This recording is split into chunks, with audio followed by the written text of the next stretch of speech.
Hello കൂട്ടുകാരെ, ഞാനിന്നിവിടെ പുതിയൊരു യൂട്യൂബ് ചാനൽ തുടങ്ങുകയാണ്. ട്രാവൽ ആൻഡ് ലേൺ വിത്ത് ലോയൽ എന്നാണ് പേര്. എല്ലാവരും സപ്പോർട്ട് ചെയ്യണം. നമുക്ക് ഇന്ന് സംസാരിക്കാനുള്ള വിഷയം ഭൂമിയുടെ ഉത്ഭവം.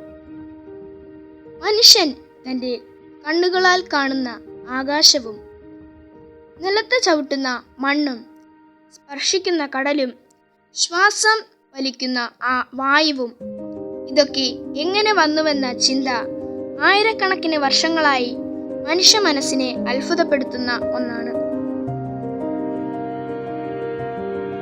ശാസ്ത്രലോകം പറയുന്നത് ഏകദേശം 4.6 ബില്യൺ വർഷങ്ങൾക്ക് മുൻപ് നമ്മുടെ സൗരയൂഥം വലിയ ഒരു ഗ്യാസ് ധൂളി മേഘത്തിൽ നിന്ന് രൂപപ്പെട്ടതാണ്. എന്താണ് ഈ ഗ്യാസ് ധൂളി അഥവാ സോളാർ നെബുല?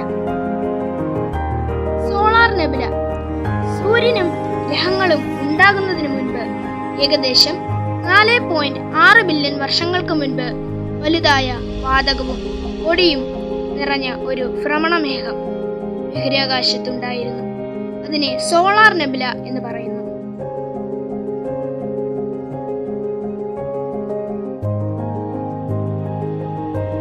ആദ്യകാലത്ത് ഭൂമി തീപ്പൊരി നിറഞ്ഞ ചൂടിന്റെ കടലായിരുന്നുവെന്ന് കരുതപ്പെടുന്നു. അതിന്റെ ഉപരിതലം കട്ടിപിടിച്ച ഭൂഖണ്ഡങ്ങളും മലകളും താഴ്വാരങ്ങളും രൂപപ്പെട്ടു. അഗ്നിപർവ്വതങ്ങളിൽ നിന്ന് പൊട്ടിപ്പുറപ്പെടുന്ന വാതകങ്ങൾ അന്തരീക്ഷം സൃഷ്ടിച്ചു. ആദ്യകാല മഴകൾ ആകാശത്തു നിന്ന് പതിച്ചു. അത് നദികൾക്കും തടാകങ്ങൾക്കും മഹാസമുദ്രങ്ങൾക്കും രൂപം നൽകി.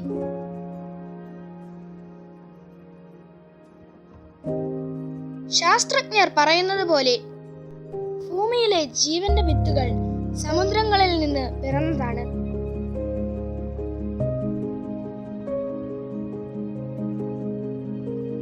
ഏറ്റവും വലിയ ജീവികൾ മുതൽ സസ്യജാലങ്ങൾക്കും മൃഗങ്ങളും ഒടുവിൽ മനുഷ്യനും. ഇതെല്ലാം കോടിക്കണക്കിന് വർഷങ്ങളുടെ പരിണാമത്തിന്റെ ഫലമാണ്.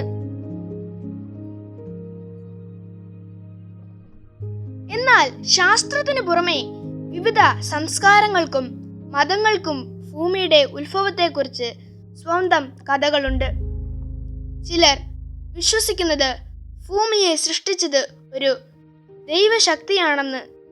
ചിലർ അതിനെ പുരാണ കഥകളിലൂടെ വിവരിക്കുന്നു. സമുദ്രത്തിൽ നിന്നും പൊങ്ങി വരുന്ന ഭൂമി, ദേവന്മാരുടെ കൽപ്പനയാൽ ജനിക്കുന്ന മനുഷ്യൻ, പ്രകൃതി ദേവതകളുടെ അനുഗ്രഹം.